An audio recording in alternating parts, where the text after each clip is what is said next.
আসসালামু আলাইকুম। মধ্যমেধি অর্থায়নের 3 নম্বর ক্লাসে সবাইকে স্বাগত। আজকে আমি আপনাদের সাথে 5 নম্বর অঙ্ক নিয়ে আলোচনা করব। এটি 2013 সালে অ্যাকাউন্টিং বিভাগে বিবিএ ফার্স্ট ইয়ারে আসছিল। সমিত লিমিটেড নিডস টাকা 8 lakh to finance it's intermediate term capital requirement for repairing equipment. Organic Bank agreed to meet the requirement at 14% interest. The loan should be repaid in next 8 years. You are required to show the repayment schedule under balloon payment method এবং capital recovery method. মূল কথা হলো, এই Samit limited 8 lakh টাকা ঋণ আনছে 14% ইন্টারেস্টে এবং 8 বছরের জন্য। এই টাকাটা আমাদের ঋণ পরিশোধ তালিকা তৈরি করতে বলছে বেলুন মেথডে এবং ক্যাপিটাল রিকভারি মেথডে।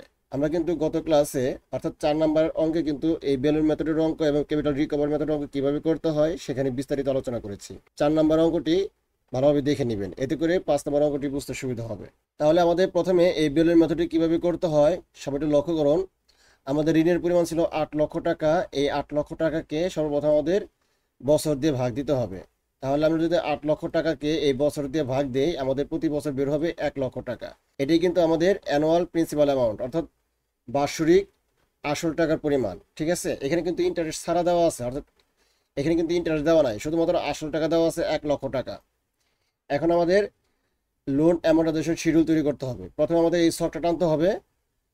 এখানে আমাদের 8 বছর ছিল বিধায় এখানে 8 বছর পর্যন্ত টানতে হবে এবং এখানে কলাম যে কটা আছে এটা কিন্তু ফিক্সড থাকবে, কোনো পরিবর্তন হবে না। ঠিক আছে, প্রথম আমাদের ইয়ার নামাবো, তারপরে বিগিনিং ব্যালেন্স, তারপরে প্রিন্সিপাল অ্যামাউন্ট, ইন্টারেস্ট, ইনস্টলমেন্ট এবং এন্ডিং ব্যালেন্স। ঠিক আছে, মানে এভাবে করতে হবে। প্রত্যেকটা অঙ্কের বেলুন মেথডের অঙ্ক কিন্তু সেম, একই ছক করতে হবে। শুধু আমাদের নিচের দিকে ইয়ার কম বেশি হতে পারে। অঙ্কের যে কয় বছর থাকবে সেই কয় বছর পর্যন্ত আমাদের ঘটাতে হবে নিচের দিকে। তাহলে এখানে এই অঙ্কে কিন্তু আমাদের 8 বছর ছিল, এই জন্য আমাদের 8 বছর পর্যন্ত ঘটানো হয়েছে এখানে। এরপর আমাদের কি করতে হবে, প্রথমে অ্যানুয়াল প্রিন্সিপাল এমন যে প্রতি বছরে 1 লাখ টাকা ছিল, সেই 1 লাখ টাকা কিন্তু আমাদের এই প্রিন্সিপালের টাকা ঘরে সব ঘরে 1 লাখ টাকা বসাবো। ঠিক আছে, আমাদের কিন্তু এই ঘরটাকে কিন্তু বসাতে হবে না, শুধুমাত্র আমরা এই প্রিন্সিপালের ঘরটাকে বসাবো আর বাকি সব ঘর কিন্তু ফাঁকা থাকবে। আমাদের কিন্তু একটা একটা ঘরের কাজ করতে হবে, মানে একটা ঘরের কাজ করে তারপর দ্বিতীয় ঘরের কাজ করতে হবে, এভাবে একটা একটা করতে হবে। ঠিক আছে, সবগুলো একসাথে করা যাবে না। তাহলে প্রথমে আমাদের ঋণের পরিমাণ কত ছিল, 8 লক্ষ টাকা ছিল। যে পরিমাণ টাকা ঋণ আনছি আমরা, এটা কিন্তু আমাদের বিগিনিং ব্যালেন্স। তাহলে 8 লাখ টাকা নামাবো। ঠিক আছে, তারপরে এই বিগিনিং ব্যালেন্সের উপরেও কিন্তু আমাদের ইন্টারেস্ট ধরতে হয়, এটা আমরা সবাই জানি, কারণ আমরা 4 নম্বর ক্লাসে কিন্তু বিস্তারিত আলোচনা করেছি। এই বিগিনিং ব্যালেন্সের উপরে আমরা ইন্টারেস্ট দেবো। তাহলে এই 8 লক্ষ টাকার উপরে আমাদের ইন্টারেস্ট ছিল হলো 14%। তাহলে এই 8 লক্ষ টাকার উপরে আমাদের 14% আসবে 1,12,000 টাকা। আর আমরা জানি ইনস্টলমেন্ট বলতে বোঝানো হয় প্রিন্সিপাল অ্যামাউন্ট এবং ইন্টারেস্ট, এই দুটোর যোগফল। ঠিক আছে, অর্থাৎ প্রিন্সিপাল অ্যামাউন্টের টাকা এবং ইন্টারেস্ট টাকা এই দুটো যোগ করে কিন্তু আমাদের এই ইনস্টলমেন্ট বের হয়। এই ইনস্টলমেন্টের মধ্যে কিন্তু প্রিন্সিপাল অ্যামাউন্ট এবং ইন্টারেস্ট সহ থাকে। ঠিক আছে, এই জন্য এই প্রিন্সিপাল অ্যামাউন্ট এবং ইন্টারেস্ট টাকা যোগ করে আমাদের এই ইনস্টলমেন্ট বের করতে হবে। তাহলে এই 1 লক্ষ টাকার সাথে যদি 1,12,000 টাকা যোগ করি, তাহলে কিন্তু আমাদের ইনস্টলমেন্ট বের হবে 2,12,000 টাকা। অর্থাৎ এটা কিন্তু প্রথম কিস্তির পরিমাণ। অর্থাৎ ব্যাংকে কিন্তু আমাদের প্রথম বছরে এই টাকাটা দিতে হবে, 2,12,000 টাকা দিতে হবে ইন্টারেস্ট সহ। আসল টাকা প্লাস ইন্টারেস্ট সহ 2,12,000 টাকা দিতে হবে। ঠিক আছে, আশা করি এটা বুঝতে পেরেছেন। এবং এন্ডিং ব্যালেন্সটা বের করতে হবে আমাদের বিগিনিং ব্যালেন্স থেকে প্রিন্সিপাল অ্যামাউন্ট বাদ দিতে হবে। সব সময় বিগিনিং ব্যালেন্স থেকে এই প্রিন্সিপাল অ্যামাউন্টটা বাদ দিতে হবে। এখন এই প্রিন্সিপাল অ্যামাউন্টের ঘরটা যে কোনো জায়গায় থাকতে পারে, যেখানে থাকুক না কেন, আমাদের এই বিগিনিং ব্যালেন্স থেকে সব সময় প্রিন্সিপাল অ্যামাউন্টটা বাদ দিলেই, অর্থাৎ প্রিন্সিপাল ঘর টাকা বাদ দিলেই কিন্তু আমাদের এন্ডিং ব্যালেন্সের ঘর টাকাটা বের হয়ে যাবে। তাহলে আমাদের এই 8 লক্ষ টাকা থেকে যদি আমি 1 লক্ষ টাকা বাদ দিই, আমাদের কিন্তু 7 লক্ষ টাকা বের হয়ে যাবে। এটা কিন্তু আমাদের এন্ডিং ব্যালেন্স প্রথম বছরের। ঠিক আছে, অর্থাৎ প্রথম বছরের এন্ডিং ব্যালেন্স হলো 7 লক্ষ টাকা। যদি প্রথম বছরের এন্ডিং ব্যালেন্স যদি 7 লক্ষ টাকা হয়, তাহলে অবশ্যই এই 7 লক্ষ টাকা কিন্তু আমাদের দ্বিতীয় বছরের বিগিনিং ব্যালেন্স। আগের বছরের শেষের ব্যালেন্স যে কথা আর পরবর্তী ব্যালেন্সের শুরুতে কিন্তু একই কথা। তাহলে প্রথম বছরের শেষের ব্যালেন্স হতো 7 লাখ টাকা, এটাই কিন্তু আমাদের দ্বিতীয় বছরের বিগিনিং ব্যালেন্স হবে। ঠিক আছে, তাহলে এই 7 লাখ টাকা আমরা নামাবো। এই 7 লাখ টাকার উপর আমাদের এই 14% ধরতে হবে, ধরলে আমাদের এই 98 টাকা বের হবে। তারপরে 1 লাখ টাকার সাথে এই 98 যোগ করবো, যোগ করে আমাদের 1,98,000 টাকা বের হবে। এটা আমাদের দ্বিতীয় কিস্তির পরিমাণ। তারপরে আমাদের এন্ডিং ব্যালেন্স বের হবে বিগিনিং ব্যালেন্স থেকে, অর্থাৎ এই 7 লক্ষ টাকা থেকে এই 1 লাখ টাকা বাদ দিব, বাদ দিলে আমাদের এই 6 লক্ষ টাকা বের হবে। এই 6 লক্ষ টাকা আমরা এখানে নামাবো। ঠিক আছে, এই 6 লক্ষ টাকা উপর আবার আমরা এই 14% ইন্টারেস্ট ধরবো, ধরলে আমাদের আসবে 84,000 টাকা। আবার এই 1 লাখ টাকার সাথে এই 84 টাকা যোগ করলে আমাদের কিন্তু ইনস্টলমেন্ট বের হবে। ঠিক আছে, আবার এই 6 লক্ষ টাকা থেকে যদি 1 লক্ষ টাকা বাদ দিলে কিন্তু আমাদের 5 লক্ষ টাকা বের হবে। আমরা যদি এই এক নাম্বারটা ভালোভাবে বুঝতে পারি, বাকি সবগুলো কিন্তু একই রকম, ঠিক আছে। তাহলে এই 5 লক্ষ টাকা আবার এখানে বসাবো। এই 5 লক্ষ টাকার উপর আমরা 14% ইন্টারেস্ট ধরলে আমাদের আসবে 70,000 টাকা। তাহলে আমাদের এই 1 লাখ টাকার সাথে এই 70,000 যোগ করলে আমাদের বের হবে 1,70,000 টাকা। তারপরে এই 5 লক্ষ টাকা থেকে যদি 1 লক্ষ টাকা বাদ দিলে কিন্তু আমাদের এই 4 লক্ষ টাকা বের হবে। আবার এই 4 লক্ষ টাকা কিন্তু আমাদের পরবর্তী বছরের শুরুতে আসবে। তাহলে এই 4 লক্ষ টাকার উপরে 14% ইন্টারেস্ট ধরলে আমাদের আসবে 56,000 টাকা। এখন এই 1 লক্ষ টাকার সাথে এই 56,000 টাকা যোগ করলে আমাদের বের হবে 1,56,000 টাকা। তারপর আমাদের এই 4 লক্ষ টাকা থেকে এই 1 লক্ষ টাকা বাদ দিলে আমাদের বের হবে 3 লক্ষ টাকা। এই 3 লক্ষ টাকা আবার এখানে বসাবো। এই 3 লক্ষ টাকার উপরে আবার 14% ইন্টারেস্ট ধরবো, ধরলে আমাদের বের হবে 42,000 টাকা। তারপর আমাদের এই 1 লক্ষ টাকার সাথে এই 42,000 টাকা যোগ করলে আমাদের বের হবে 1,42,000 টাকা। এটা কিন্তু আমাদের 6 নম্বর কিস্তির পরিমাণ। এখন এই 3 লক্ষ টাকা থেকে এই 1 লক্ষ টাকা বাদ দিলে আমাদের বের হবে 2 লক্ষ টাকা। তারপরে 2 লক্ষ টাকা আবার এখানে বসাবো। এই 2 লক্ষ টাকার উপরে আবার 14% ইন্টারেস্ট দেবো, ধরলে আমাদের বের হবে 28,000 টাকা। তাহলে এই 1 লাখ টাকার সাথে এই 28,000 টাকা যোগ করলে আমাদের বের হবে 1,28,000 টাকা। এখন এই 2 লক্ষ টাকা থেকে 1 লক্ষ টাকা বাদ দিলে আমাদের বের হবে 1 লক্ষ টাকা। এই 1 লক্ষ টাকা আবার 8 বছরের শুরুতে ব্যালেন্স হবে, ঠিক আছে। যেহেতু আমাদের 7 বছরের শেষে ব্যালেন্স হলো 1 লক্ষ টাকা, এই 1 লক্ষ টাকা আমাদের হবে 8 বছরের শুরু ব্যালেন্স 1 লক্ষ টাকা। তারপরে এই 1 লক্ষ টাকা থেকে 1 লক্ষ টাকা বাদ দিলে আমাদের কিন্তু ব্যালেন্স বের হবে 0। আবার এই 1 লক্ষ টাকার উপর আমাদের কিন্তু এই ইন্টারেস্ট বের করতে হবে 14%, বের করলে আমাদের 14,000 টাকা বের হবে। এই 1 লক্ষ টাকার সাথে যদি এই 14,000 যোগ করি আমাদের কিন্তু 1,14,000 টাকা বের হবে। অর্থাৎ আমাদের শেষ বছরে কিন্তু এখানে ব্যালেন্স সবসময় 0 বানাতে হবে, সেটা বেলের মেথডই হোক আর ক্যাপিটাল রিকভারি মেথডই হোক, ঠিক আছে। সবসময় কিন্তু এখানে নীল হয়ে যাবে বা 0 হয়ে যাবে। আশা করি আপনারা সবাই এই নাম্বার রিকোয়ারমেন্ট অর্থাৎ বেলুন পেমেন্ট মেথডটা কীভাবে করতে হয় সেটা বুঝতে পেরেছেন। এরপর বি নাম্বারে বলা হয়েছিল ক্যাপিটাল রিকভারি মেথড। আমরা এখন ক্যাপিটাল রিকভারি মেথড অনুযায়ী অ্যামোর্টাইজেশন শিডিউলটা তৈরি করব, ঠিক আছে। তাহলে আমাদের প্রেজেন্ট ভ্যালু কিস্তি সূত্র ছিল এটা কিন্তু আমরা 1 নম্বর ক্লাস এবং 2 নম্বর ক্লাসে কিন্তু বিস্তারিত আলোচনা করেছি। তাহলে যে পরিমাণ টাকা ঋণ আনবো সেটাকে অবশ্যই আমাদের প্রেজেন্ট ভ্যালু ধরতে হবে। তাহলে এই 8 লাখ টাকা কিন্তু আমাদের পিবির মান, পিবি বলতে বোঝানো হয় প্রেজেন্ট ভ্যালু। তাহলে এই পিবির জায়গায় 8 লাখ টাকা বসাবো, আর আর এর মান এন এর মান কিন্তু আমাকে দেওয়া আছে, সূত্র বসিয়ে মান বসে ক্যালকুলেশন করে দিলে কিন্তু আমাদের এর মান বের হবে 1,72,456 টাকা। এটাই কিন্তু আমাদের বের হবে। আপনারা অবশ্যই ক্যালকুলেশন করে দেখবেন, এটাই বের হবে, ঠিক আছে। এখন আমাদের লোন রিপেমেন্ট শিডিউল বা লোন অ্যামোর্টাইজেশন শিডিউল তৈরি করতে হবে ক্যাপিটাল রিকভারি মেথড অনুযায়ী। প্রথমে আমাদের এই শর্টটা টানতে হবে। শর্টে টানার পরে এখানে যে যে কথা লেখা আছে সেগুলো লিখবো, ঠিক আছে। মানে বেলুন মেথডে কিন্তু এই প্রিন্সিপাল ঘরের টাকাটা আগে আসছিল আর ইনস্টলমেন্টটা কিন্তু পরের ছিল, তাই না। কিন্তু ক্যাপিটাল রিকভারি মেথড অনুযায়ী আমাদের ইনস্টলমেন্টটা আগে নামাতে হবে এবং প্রিন্সিপাল অ্যামাউন্টটা পরে নামাতে হবে। যেহেতু আমাদের এখানে যে টাকাটা বের হয়েছে এটা কিন্তু ইনস্টলমেন্টের টাকা। আমরা জানি ইনস্টলমেন্ট বলতে বোঝানো হয় কিস্তির পরিমাণ, আর কিস্তির মধ্যে কিন্তু আমাদের আসল টাকা এবং ইন্টারেস্ট এই দুইটা মিলে মানে একসাথে কিন্তু দুইটার যোগফল কিন্তু আমাদের ইনস্টলমেন্ট হয়, যেখানে আমাদের ইন্টারেস্টের পরিমাণ থাকবে এবং আসল টাকার পরিমাণ থাকবে। অর্থাৎ এই 1,72,456 টাকার মধ্যে ইন্টারেস্টও আছে এবং প্রিন্সিপাল অ্যামাউন্টও আছে। এখন আমাদের এই 1,72,456 টাকা থেকে ইন্টারেস্ট এবং প্রিন্সিপাল অ্যামাউন্টকে আলাদা আলাদা করে বের করতে হবে। আমরা যদি এখন এই 1,72,456 টাকা থেকে ইন্টারেস্ট বাদ দেই তাহলে আমাদের প্রিন্সিপাল অ্যামাউন্ট বের হবে। আবার এই 1,72,456 টাকা থেকে যদি আমি প্রিন্সিপাল বাদ দিই তাহলে আমাদের ইন্টারেস্ট বের হবে। অর্থাৎ এই টাকা থেকে এই টাকা বাদ দিলে আমাদের এই টাকাটা বের হবে। আবার এই টাকা থেকে যদি আমরা এই টাকা বাদ দিই অর্থাৎ প্রিন্সিপাল অ্যামাউন্ট বাদ দিই তাহলে আমাদের ইন্টারেস্ট বের হবে। যেহেতু আমাদের এই অঙ্কের মধ্যে ইন্টারেস্টটা আগে বের করতে হবে, তাই না। তাহলে এই টাকা থেকে ইন্টারেস্টটা বাদ দিলে আমাদের প্রিন্সিপাল অ্যামাউন্টটা বের করতে হবে, কারণ প্রিন্সিপালটা কিন্তু আমরা বিয়োগ করে বের করবো। এই ইনস্টলমেন্ট থেকে ইন্টারেস্ট বাদ দিলে আমাদের প্রিন্সিপাল অ্যামাউন্টটা বের হবে। মানে এই দুটো এই টাকা থেকে এই টাকা বাদ দিয়েই আমাদের প্রিন্সিপাল অ্যামাউন্টটা বের হবে, ঠিক আছে। আশা করি আপনারা বুঝতে পারছেন। আমরা কিন্তু 2 নম্বর ক্লাসে বিস্তারিত আলোচনা করেছি, তারপর আমি এখানে বুঝিয়ে দিলাম। তাহলে আমাদের প্রথমে আমাদের এখানে বিগিনিং ব্যালেন্স ছিল 8 লক্ষ টাকা। আমাদের কিন্তু এক ঘর করে করতে হবে, এগুলো কিন্তু নামানো যাবে না। আমি অঙ্ক করার সুবিধার্থে এখানে আগে নামিয়ে নিয়েছি, ঠিক আছে। আপনারা কিন্তু এক ঘর শেষ হওয়ার পরে তারপর দ্বিতীয় ঘর করবেন, তারপর দ্বিতীয় ঘর শেষ হওয়ার পরে 3 নম্বর ঘর করবেন, 3 নম্বর ঘর শেষ হওয়ার পরে 4 নম্বর ঘর করবেন, একটার পর একটা শেষ হয়ে তারপর করবেন, ঠিক আছে।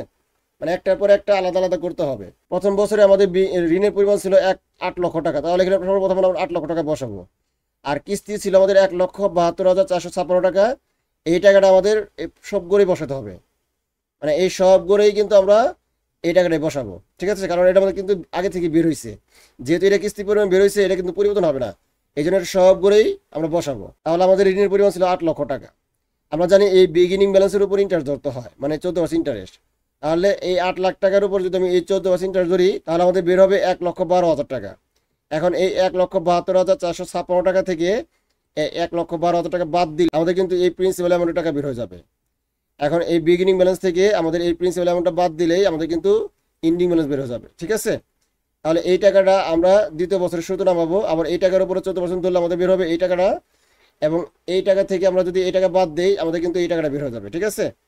আবার এই টাকা থেকে যদি আমরা এই প্রিন্সিপাল অ্যামাউন্ট বাদ দেই আমাদের কিন্তু এন্ডিং ব্যালেন্সটা বের হবে। আপনারা সবসময় মনে রাখবেন যে বিগিনিং ব্যালেন্স থেকে সবসময় প্রিন্সিপাল অ্যামাউন্টটা বাদ দিতে হয়। বিগিনিং ব্যালেন্স থেকে প্রিন্সিপাল অ্যামাউন্ট বাদ দিলে আমাদের কিন্তু এন্ডিং ব্যালেন্স বের হবে, এটা কিন্তু মাথায় রাখতে হবে। আবার ইনস্টলমেন্ট থেকে যদি ইন্টারেস্ট বাদ দেই তাহলে কিন্তু আমাদের প্রিন্সিপাল অ্যামাউন্ট বের হবে, ঠিক আছে।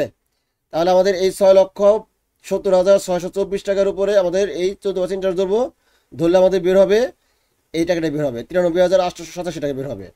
যেহেতু আমরা এখন প্রিন্সিপাল অ্যামাউন্টটা বের করবো, তাহলে আমাদের এই ইনস্টলমেন্ট থেকে এই টাকা বাদ দিব, বাদ দিলে কিন্তু আমাদের এই টাকাটা বের হবে, ঠিক আছে। তাহলে এন্ডিং ব্যালেন্স বের করার নিয়ম হলো আমাদের বিগিনিং যে ব্যালেন্স ছিল সেই ব্যালেন্স থেকে আমরা এটা বাদ দিব, বাদ দিলে আমাদের কিন্তু এই এন্ডিং ব্যালেন্সটা বের হয়ে যাবে। আর এই টাকাটা কিন্তু আমাদের চতুর্থ বছরের শুরুতে নামবে, কারণ তৃতীয় বছরের এন্ডিং যেটা সেটা কিন্তু চতুর্থ বছরের ওপেনিং মানে বিগিনিং, ঠিক আছে। তাহলে এই টাকার উপর আমরা আবারও 14% ধরবো, ধরলে আমাদের এই টাকাটা বের হয়ে যাবে। তাহলে এই টাকা থেকে আমরা যদি এই টাকা বাদ দেই, বাদ দিলে কিন্তু আমাদের এই টাকা বের হয়ে যাবে। এখন আমাদের এই 5,92,055 টাকা থেকে এই 89,568 টাকা বাদ দিলে আমাদের কিন্তু এই 5,02,487 টাকা বের হয়ে যাবে। তাহলে এই টাকাটা আবার এখানে নামাবো, এই টাকার উপর আবার ইন্টারেস্ট ধরতে হবে, ধরলে আমাদের কিন্তু এই যে 70,348 টাকা বের হয়ে যাবে। এখন আমাদের এই টাকা থেকে এই টাকা বাদ দিলে আমাদের কিন্তু এই টাকাটা বের হয়ে যাবে, ঠিক আছে। তারপর আমাদের এই 5,02,487 টাকা থেকে 1,02,108 টাকা বাদ দিলে তাহলে কিন্তু আমাদের এই 4,379 টাকা বের হয়ে যাবে। এই 4,379 টাকা কিন্তু আমাদের 6 বছরের বিগিনিং ব্যালেন্স হবে। তাহলে এই টাকার উপর আমরা আবার 14% দেবো, ধরলে আমাদের কিন্তু এই 56,053 টাকা বের হয়ে যাবে। তারপর আমাদের এই 1,72,456 টাকা থেকে এই টাকা বাদ দিলে আমাদের কিন্তু প্রিন্সিপাল অ্যামাউন্ট বের হবে 1,16,403 টাকা। এরপর আমাদের এই 4,379 টাকা থেকে 1,16,403 টাকা বাদ দিলে আমাদের কিন্তু এন্ডিং ব্যালেন্স বের হবে 2,83,976 টাকা। তারপরে এই টাকাটাই আমাদের কি হবে 7 বছরের ক্ষেত্রে ওপেনিং হবে, মানে বিগিনিং ব্যালেন্স হবে। তাহলে এই টাকার উপরে আবার 14% ইন্টারেস্ট ধরবো, ধরলে আমাদের বের হবে 39,757 টাকা। এখন এই টাকা থেকে আমরা যদি এই টাকা বাদ দিই, বাদ দিলে আমাদের কিন্তু এই টাকাটা বের হয়ে যাবে। এরপর আমাদের এই টাকা থেকে যদি আমরা এই টাকা বাদ দিই, বাদ দিলে কিন্তু আমাদের এই টাকা বের হয়ে যাবে, ঠিক আছে। এখন এই টাকাটা আমরা এখানে বসাবো আবার, এবং শেষ বছরের ক্ষেত্রে কিন্তু আমাদের পার্সেন্টেজ করে ইন্টারেস্ট বের করা যাবে না। তাহলে আমাদের যেহেতু এখানে আমাদের জিরো বানাতে হবে, এই জন্য আমাদের শেষ বছরে কি করতে হবে, আমাদের যে ইনস্টলমেন্টের টাকা ছিল সেই টাকা থেকে আমাদের এই টাকাটা বাদ দিব। অর্থাৎ এই বিগিনিং ব্যালেন্সের টাকা এবং ইনস্টলমেন্টের টাকা এই দুটার পার্থক্য কিন্তু আমাদের ইন্টারেস্ট। তাহলে আমাদের এই 1,72,456 টাকা থেকে 1,51,277 টাকা বাদ দিলে আমাদের কিন্তু ইন্টারেস্ট বের হবে 21,179 টাকা। এটা কিন্তু আমাদের ইন্টারেস্টের পরিমাণ। এখন আমাদের এই টাকা থেকে যদি আমরা এই টাকা বাদ দিই, বাদ দিলে কিন্তু আমাদের এই টাকা বের হয়ে যাবে, ঠিক আছে। এখন আমাদের এন্ডিং ব্যালেন্স বের করার নিয়ম হলো বিগিনিং ব্যালেন্স থেকে প্রিন্সিপাল অ্যামাউন্ট বাদ দিব। তাহলে এই বিগিনিং ব্যালেন্স থেকে যদি আমরা এই প্রিন্সিপাল অ্যামাউন্ট বাদ দিই আমাদের কিন্তু মানটা জিরো হয়ে যাবে, কারণ এই টাকা এবং এই টাকা কিন্তু একেবারে সেম মানে সমান। এই জন্য বিয়োগ করলে আমাদের কিন্তু এখানে জিরো হয়ে যাবে বা নীল হয়ে যাবে। আশা করি আপনারা সবাই এটা বুঝতে পেরেছেন, ঠিক আছে। আপনারা অবশ্যই 2 নম্বর ক্লাসটা ভালোভাবে দেখবেন, দেখলে কিন্তু আপনারা এই 3 নম্বর ক্লাসটা খুব সহজে বুঝতে পারবেন। কঠিন কিছু না, কয়েকবার প্র্যাকটিস করলে হয়ে যাবে, ঠিক আছে। করা যায়। Mister Amin is thinking of installing A machine, অর্থাৎ মিস্টার আমিন চিন্তা ভাবনা করতেছে একটা মেশিন স্থাপনের জন্য। ফর দ্যাট পারপোজ, এই জন্য he wants to take a loan, মানে সে লোন নিবে, এই জন্য সে একটি বাণিজ্যিক ব্যাংক থেকে ঋণ নিতে চায় অ্যাট 13% ইন্টারেস্ট, মানে 13% ইন্টারেস্টে। দ্য কস্ট অফ দ্য মেশিনটির দাম হলো 6 লক্ষ টাকা। The loan is payable at 6 equal instalment beginning at the end of the first year, অর্থাৎ প্রথম বছরের শেষ থেকে শুরু হবে। এখানে বিগিনিং লেখার থাকার কারণে যে শুরুতে তা না, এখানে বলা হয়েছে যে beginning at the end of the first ইয়ার, প্রথম বছরের শেষ থেকে শুরু হবে। তার মানে এটা অবশ্যই মানে কিস্তি বছরের শেষে দেওয়া হয়েছে, মানে শেষের অঙ্ক ধরতে হবে, ঠিক আছে। এখানে 1+ আর গুণ করা যাবে না। এখানে প্রতি বছরের শেষ থেকে শুরু হবে এই কথা বলা আছে, তার মানে শেষ থেকে শুরু হয়েছে। এই জন্য কিস্তির টাকাটা আমাদের প্রতি বছরের শেষে ধরতে হবে, এই জন্য সূত্রের শেষে 1+ আর গুণ করা যাবে না। আশা করি আপনারা বুঝতে পেরেছেন। তাহলে এখানে মূল কথা হলো আমরা 6 লক্ষ টাকা ঋণ নিছি 6 বছরের জন্য এবং 13% ইন্টারেস্টে, মানে 6টা কিস্তিতে পরিশোধ করতে হবে। 6টা কিস্তি বলতে এখানে অ্যানুয়াল বলানো হচ্ছে, তো আমরা 6 বছর। এখানে বলছে যে what will be the amount of loan instalment, মানে কিস্তি পরিমাণটা বের করতে বলছে। তাহলে আমরা সবাই জানি যে কিস্তি সূত্রের মধ্যে প্রেজেন্ট ভ্যালু যে কিস্তি সূত্রটা সেটা কিন্তু আমরা সবাই জানি, ঠিক আছে। তাহলে যে পরিমাণ টাকা ঋণ হবে সেটা কিন্তু আমাদের প্রেজেন্ট ভ্যালুর মান। তাহলে প্রেজেন্ট ভ্যালু দেওয়া আছে আমাদের 6 লক্ষ টাকা, এটা আমাদের পিবির মান ধরতে হবে, আর এর মান এবং এন এর মান কিন্তু আমাকে দেওয়া আছে। তারপর এই মানগুলো এই সূত্রের মধ্যে বসিয়ে ক্যালকুলেশন করে দিলে কিন্তু আমাদের এর মান বের হয়ে যাবে 1,50,092 টাকা। এটা কিন্তু আমাদের কিস্তি পরিমাণ বের হয়ে যাবে, ঠিক আছে। তা আশা করি সবাই বুঝতে পারছেন, অর্থাৎ এ নাম্বার রিকোয়ারমেন্টটা কিন্তু আমাদের এটা উত্তর। এখানে বলছে what will be the amount of loan instalment, মানে বার্ষিক কিস্তি পরিমাণটা বের করতে বলছে, আর বার্ষিক কিস্তি পরিমাণ হবে আমাদের 1,50,092 টাকা। এটা কিন্তু আমাদের এর মান, এ দ্বারা বোঝানো হয় অ্যামাউন্ট অফ ইনস্টলমেন্ট মানে কিস্তির পরিমাণ। আচ্ছা, বি নাম্বারে বলা হয়েছে শো দ্য লোন অ্যামর্টাইজেশন শিডিউল, মানে ঋণ পরিশোধ তালিকা নির্ণয় করতে বলছে। এখন আমরা জানি যে ঋণ পরিশোধ তালিকা সাধারণত দুই ধরনের হয়, একটি হলো বেলুন পেমেন্ট মেথড, আর হলো ক্যাপিটাল রিকভারি মেথড। কিন্তু এখানে কোনো মেথডের কথা উল্লেখ নাই, শুধু বলছে যে লোন অ্যামর্টাইজেশন শিডিউল তৈরি করো। তাহলে অবশ্যই আমাদের ক্যাপিটাল রিকভারি মেথড অঙ্ক করতে হবে, ঠিক আছে। কারণ ক্যাপিটাল রিকভারি মেথড অঙ্ক করাটাই উত্তম, কারণ আধুনিক পদ্ধতিতে বা বর্তমানে চক্রবৃদ্ধি সুদ ধার্য করা হয় বিধায় ক্যাপিটাল রিকভারি মেথডের প্রয়োগটা সবচেয়ে বেশি। এই জন্য আমাদের অঙ্কে কোনো কিছু না বলা থাকলে শুধু যদি বলে দেয় যে লোন অ্যামর্টাইজেশন শিডিউল তৈরি করো, কোনো মেথড যদি উল্লেখ না করে, তাহলে অবশ্যই আমরা ক্যাপিটাল রিকভারি মেথডে সমাধান করার চেষ্টা করব। তাহলে আমরা সবাই জানি যে ক্যাপিটাল রিকভারি মেথডটি কীভাবে করতে হয়, যেটা আমরা 2 নম্বর ক্লাস এবং 3 নম্বর ক্লাসে বিস্তারিত শিখেছি। তাহলে এখানে আমাদের যেহেতু 6 বছর ছিল, আমাদের প্রথমে 6টা টানবো, 6টা টানার পরে এখানে 6 বছর পর্যন্ত আমাদের ঘটানতে হবে। এরপর আমাদের যে কিস্তি পরিমাণ বেরোইছে এ দ্বারা বোঝানো হয় কিস্তির পরিমাণ। তাহলে আমাদের যে কিস্তি পরিমাণ বেরোইছে অর্থাৎ ইনস্টলমেন্ট বেরোইছে, এই ইনস্টলমেন্টের ঘরে আমাদের সব ঘরেই কিন্তু এই 1,50,092 টাকা নামাতে হবে। আর বাকি যে ঘরের টাকা আছে এগুলো আমরা নামাবো না, ঠিক আছে, এগুলো ফাঁকা থাকবে। তাহলে আমাদের ঋণের পরিমাণ ছিল আমাদের 6 লক্ষ টাকা, তাহলে শুরুতে আমাদের 6 লক্ষ টাকা এখানে বসাতে হবে। তাহলে এই বিগিনিং ব্যালেন্সের উপরে কিন্তু আমাদের ইন্টারেস্ট ধরতে হবে। আমাদের ইন্টারেস্ট ছিল আমাদের 13%, তাই না। তাহলে এই 13% কিন্তু এই বিগিনিং ব্যালেন্সের উপর ধরতে হবে। তাহলে এই 6 লক্ষ টাকার উপর যদি আমরা এই 13% ইন্টারেস্ট ধরি, তাহলে আমাদের বের হবে 78,000 টাকা। এখানে বলা আছে যে 2 নম্বর ঘরের সাথে 13% পার্সেন্টেজ করতে হবে। এই 2 নম্বর ঘর, 2 নম্বর ঘর থেকে 13% করতে হবে। তারপরে আমাদের 3 নম্বর ঘর থেকে 4 নম্বর ঘর বাদ দিব। তার মানে এই 3 নম্বর ঘর থেকে, মানে এই ঘর থেকে যদি আমরা এই 4 নম্বর ঘরের বাদ দিই, তাহলে আমাদের প্রিন্সিপাল অ্যামাউন্ট বের হয়ে যাবে। তাহলে আমাদের এখানে প্রথমে আমাদের এই 6 লক্ষ টাকার উপরে 13% করলে আমাদের বের হবে 78,000 টাকা। এখন আমাদের কি করতে হবে, এই 1,50,092 টাকা থেকে এই 78,000 বাদ দিব। আমরা জানি যে ইনস্টলমেন্টের মধ্যে কিন্তু আমাদের ইন্টারেস্ট এবং প্রিন্সিপাল অ্যামাউন্ট দুইটা মিলে থাকে, অর্থাৎ ইন্টারেস্ট এবং প্রিন্সিপাল অ্যামাউন্ট এই দুইটা মিলে, মানে এই দুইটার যোগফল কিন্তু আমাদের ইনস্টলমেন্ট। এই যে 1,50,092 টাকা যে আছে, এই টাকার মধ্যে কিন্তু আমাদের ইন্টারেস্ট টাকাও আছে এবং প্রিন্সিপাল অ্যামাউন্টের টাকাও আছে। এই জন্য আমরা যদি এই টাকা থেকে যদি ইন্টারেস্ট বাদ দিই, তাহলে অবশ্যই আমাদের প্রিন্সিপাল বের হবে। তাহলে আমাদের এই 1,50,092 টাকা থেকে তাহলে আমাদের এখানে 78,000 টাকা বাদ দিলে 72,092 টাকা বের হবে। এরপর আমাদের এই বিগিনিং ব্যালেন্স থেকে প্রিন্সিপাল অ্যামাউন্ট বাদ দিলে আমাদের বের হবে ইন্ডিং ব্যালেন্স। তাহলে আমাদের এই 6 লক্ষ টাকা থেকে এই প্রিন্সিপাল অ্যামাউন্টটা বাদ দিলে আমাদের কিন্তু এই ইন্ডিং ব্যালেন্সটা বের হয়ে যাবে।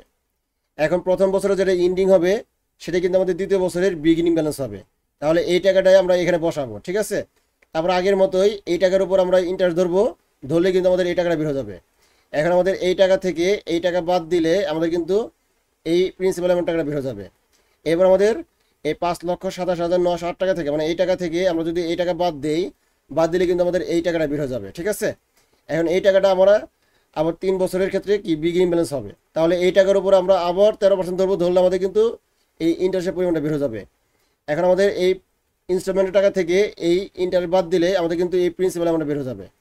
এবার আমাদের এই বিগিনিং ব্যালেন্স থেকে আমাদের কিন্তু এই প্রিন্সিপাল অ্যামাউন্ট যদি বাদ দেই, তাহলে কিন্তু আমাদের অবশ্যই ইন্ডিং ব্যালেন্স বের হয়ে যাবে। এই ইন্ডিং ব্যালেন্সটা আবার পরবর্তী বছরের বিগিনিং ব্যালেন্স হবে।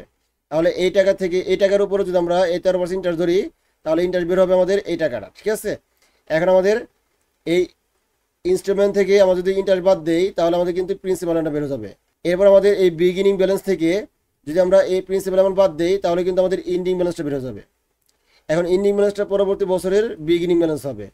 তারপরে এই টাকার উপরে আমরা আবার 13% ধরবো, ধরলে আমাদের কিন্তু এই টাকাটা বের হয়ে যাবে, অর্থাৎ ইন্টারেস্টের পরিমাণটা বের হয়ে যাবে। এবার আমাদের ইনস্টলমেন্ট থেকে এই ইন্টারেস্টের পরিমাণ টাকা বাদ দিলে আমাদের কিন্তু প্রিন্সিপাল অ্যামাউন্টটা বের হয়ে যাবে। এরপর আমাদের বিগিনিং ব্যালেন্স থেকে প্রিন্সিপাল অ্যামাউন্ট বাদ দিলে আমাদের বের হয়ে যাবে এন্ডিং ব্যালেন্স। ঠিক আছে, আবার এন্ডিং ব্যালেন্সটা আমরা এখানে নামাবো। এখন সর্বশেষ বছরে এই বিগিনিং ব্যালেন্সের উপরে কিন্তু আমাদের পার্সেন্টেজ করে ইন্টারেস্ট বের করা যাবে না, যেহেতু আমাদের এখানে নীল বানাতে হবে অর্থাৎ জিরো বানাতে হবে। এই জন্য আমাদের এই যে এই টাকাটা এখানে বসাবো, বসানোর পরে আমাদের কিন্তু ইনস্টলমেন্ট ছিল 1,50,092 টাকা। তাহলে এই টাকা থেকে আমরা এই টাকাটা বাদ দিব, অর্থাৎ এই দুটো টাকার পার্থক্যকে আমরা ইন্টারেস্ট ধরবো। এখন আমাদের এই টাকা থেকে অর্থাৎ 1,50,092 টাকা থেকে 1,32,825 টাকা বাদ দিলে আমাদের কিন্তু ইন্টারেস্টের পরিমাণ বের হবে 17,266 টাকা। এরপর আমরা আগের মতো করব। এখন আমরা এই ইনস্টলমেন্ট থেকে আমরা এই ইন্টারেস্ট বাদ দিয়ে আমাদের কিন্তু এই প্রিন্সিপাল অ্যামাউন্টটা বের হয়ে যাবে। এরপর আমাদের এই বিগিনিং ব্যালেন্স থেকে এই প্রিন্সিপাল অ্যামাউন্টটা বাদ দিলে কিন্তু আমাদের জিরো হয়ে যাবে বা নীল হয়ে যাবে, কারণ এই বিগিনিং ব্যালেন্সের টাকা এবং এই প্রিন্সিপাল অ্যামাউন্টের টাকা কিন্তু আমাদের সমান, একই টাকা। ঠিক আছে, এই জন্য বিয়োগ করলে কিন্তু আমাদের জিরো হয়ে যাবে বা নীল হয়ে যাবে। আশা করি আপনারা সবাই এই 6 নম্বর অঙ্কটা সম্পূর্ণ বুঝতে পেরেছেন। সাম প্রবলেম ফর প্র্যাকটিস, এখানে আমাদের 3টা অঙ্ক দেওয়া আছে, এই 3টা অঙ্ক কিন্তু একই রকম। এখানে আমাদের অ্যাপেস লিমিটেড কোম্পানি এখানে কিন্তু 5 লক্ষ টাকা ঋণ নিচ্ছে, যে 5 লাখ লেখা আছে, 5 লাখ টাকা ঋণ নিচ্ছে 14% সুদে এবং 5 বছরের জন্য। আমাদের এখানে বেলুন পেমেন্ট মেথড করতে বলছে এবং ক্যাপিটাল রিকভারি মেথড করতে বলছে। আমরা এগুলো কিন্তু সবাই পারি। ঠিক আছে, আমরা 2 নম্বর ক্লাসে 3 নম্বর ক্লাসে এগুলো নিয়ে আলোচনা করছি। ঠিক আছে, আপনারা অবশ্যই সেই ক্লাসগুলো ভালোভাবে দেখে নেবেন। আপনার বেলুন পেমেন্ট মেথড এবং ক্যাপিটাল রিকভারি মেথড কিন্তু খুব সহজে করতে পারবেন। এরপর 2 নম্বর অঙ্কে আমাদের এখানে লাস্টে বলছে যে you are required to show the repayment schedule করতে বলছে। 5 লাখ টাকা ঋণ আনছে, যে বোরন মানে ঋণ করা বা ধার করা। তাহলে এই টাকাকে আমরা প্রেজেন্ট ভ্যালু দেবো, ধরে নিয়ে এই যে আর এর মান দেওয়া আছে এবং এন এর মান দেওয়া আছে, ধরে আমাদের কিস্তি পরিমাণটা বের করবো, অর্থাৎ এর মান বের করবো। এখানে বলে দিচ্ছে যে how much should be paid in each instalment, মানে প্রতি কিস্তির পরিমাণ কত সেটা বের করতে বলছে। এরপর আমাদের পেমেন্ট শিডিউল তৈরি করতে বলছে, অর্থাৎ রিপেমেন্ট শিডিউল তৈরি করতে বলছে, দেখাতে বলছে। ইউজ ক্যাপিটাল রিকভারি মেথড, এখানে কিন্তু বেলুন মেথড চায় না, শুধুমাত্র ক্যাপিটাল রিকভারি মেথডে অঙ্কটা করতে হবে, মানে শিডিউলটা করতে হবে। আশা করি আপনারা সবাই এই 2 নম্বরটা বুঝতে পেরেছেন। ঠিক আছে, খুবই সহজ অঙ্ক। 2, 3, 4 এই 3টা ক্লাস ভালোভাবে দেখলে আপনারা অবশ্যই এটা বুঝতে পারবেন। আচ্ছা, 3 নম্বর অঙ্কে বলা হয়েছে যে দীপু এখানে ধার নিচ্ছে 4 লাখ টাকা 16% ইন্টারেস্টে এবং 5 বছরের জন্য। আর এখানে আমাদের রিপেমেন্ট শিডিউল তৈরি করতে বলছে বেলুন পেমেন্ট মেথডে। তার মানে খুব সহজ, বেলুন পেমেন্ট মেথড কিন্তু খুব সহজ। ক্যাপিটাল রিকভারি মেথড হচ্ছে কিন্তু বেলুন পেমেন্ট মেথড সহজ বেশি, কোনো ঝামেলা ছাড়া। তাহলে আমাদের বেলুন পেমেন্ট মেথডে আমরা এটা সমাধান করব, তাহলে আমাদের অঙ্কটা হয়ে যাবে। আশা করি আপনারা সবাই এই 4 নম্বর ক্লাসটি ভালোভাবে বুঝতে পেরেছেন। আপনারা কয়েকবার প্র্যাকটিস করবেন, এতে করে অঙ্কগুলো খুব সহজে বুঝতে পারবেন, কঠিন কিছু না। ঠিক আছে, তাহলে পরবর্তী অধ্যায়ের ক্লাস দেখার আমন্ত্রণ জানিয়ে আজকের মতো এখানে শেষ করছি। সবাই ভালো থাকবেন, সুস্থ থাকবেন। আল্লাহ হাফেজ, আসসালামু আলাইকুম।